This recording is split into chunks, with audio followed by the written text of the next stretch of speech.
Hi, this is Angie, the owner and photographer at Big Pixel Creations here in Tampa, and today I would like to talk to you about headshots and branding portraits and why they are important and what to think about when you get your pictures taken. So, like I said, I will start with the why. I will try to define a headshot and a branding image, and I will go over a few things you should be considering during the planning phase in regards to the setup, the clothing, hair and makeup, and a few general tips. So why headshots or branding images? We humans are visual creatures, and first impressions are often formed within seconds. This is especially true in today's digital age, where social media and online presence are part of our daily life, and it's often crucial for a business to succeed. For a business owner or any professional really, headshots and branding images can be a powerful tool to create a good first impression and establish a personal brand before a client actually ever talks to us. Some of the benefits of professional headshots and branding images are that they can convey credibility and professionalism. They show that you take your business serious and that you're willing to invest in yourself and your personal brand. I see a lot of times people using snapshots or phone pictures as their headshots, whether that is on their website or their Instagram or their LinkedIn profile. So a professional headshot and or branding images will make you stand out and set yourself apart. They can serve as a visual reminder of you, of how you look like. So, for example, at networking events, people might actually recognize you just by looking at your pictures.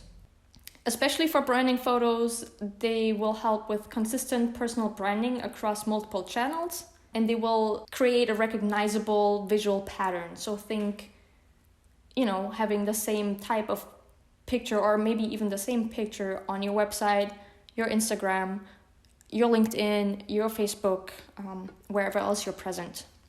What is the difference between headshots and branding images? Both terms are frequently used interchangeably, and there is no exact line as to when an image is a headshot or a branding image. As a rule of thumb, a headshot is literally that, a shot of one's head. So it's usually tightly cropped, showing the chest up, well lit and in front of a solid background, because the focus should be on your face. Headshots can be used in a variety of ways, including on websites, for example, to introduce team members or yourself on your About Me page, on social media, business cards, email signatures, guest blog posts, and more. Branding images, on the other hand, show a bit more personality and character. They're showing more of your brand, basically, and they're not tied to a specific format like a traditional headshot is, and can include action shots, interactions with the product you sell, or tools you use, or maybe even include your clients, team members. There's really no set of rules. This type of picture is more engaging and often more casual. Branding images can be used on websites. They are especially suited for social media, print, and marketing purposes. So what should you consider in the planning phase? Every photo shoot, no matter what, should be well planned. It should be planned ahead so that you have plenty of time to gather things that you need to bring, and so that everyone is on the same page. Your photographer should be able to guide you through that process and ask you important questions, making sure that you're aware of the things you need to do or prep or bring to the session.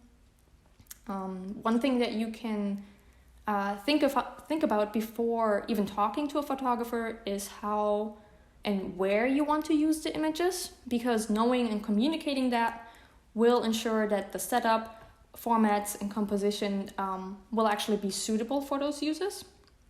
For example, the brand colors of a fictional company are blue and gray, but all team members shown on the website have been photographed on a white background in the past.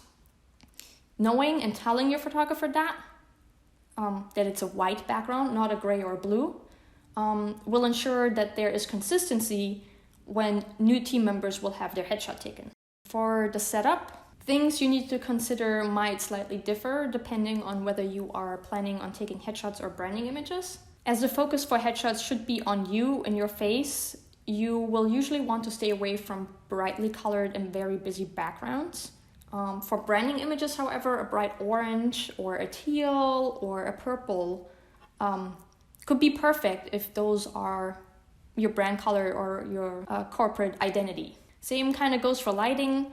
Headshots are generally well lit without any harsh shadows, while branding images can have that edge if that is in line with your brand. Consideration in regards to props and poses really only come into play for branding photos. So think about what tools, products, or objects you use in your business and what things could showcase what you do.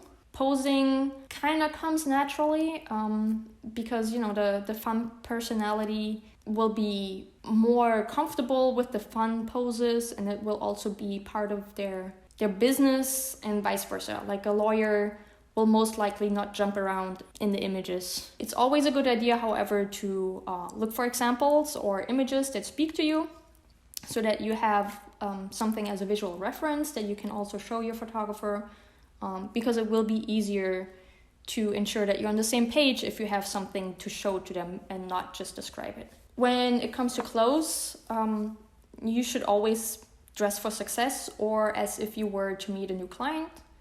It should be authentic and fit to your brand, but still thought through.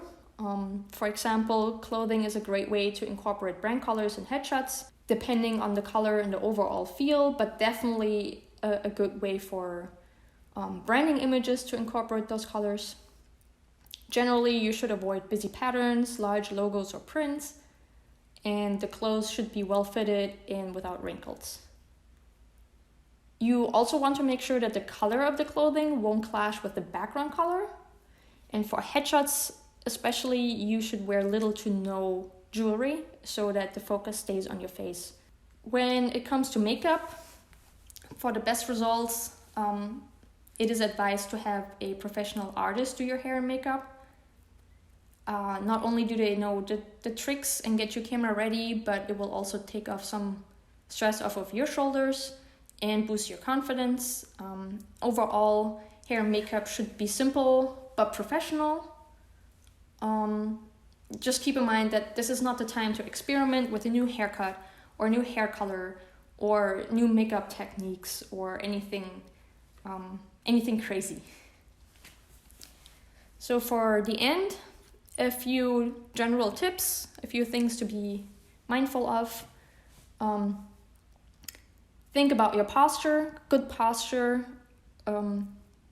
is important because it will show, people will notice. Especially if you have something very specific in mind, practice your smile and expression in the mirror.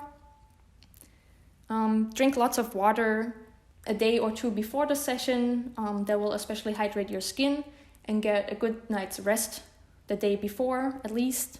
Clean your glasses if you wear any, and at the end of the day, have fun at the session. If you don't enjoy the session, if you're anxious, if you don't want to be there, that will always show in the images. I also listed a few links if you want to read a little bit further into it. And if you have any questions left, please feel free to reach out to me. I'm happy to help. And otherwise, thank you for listening to my presentation.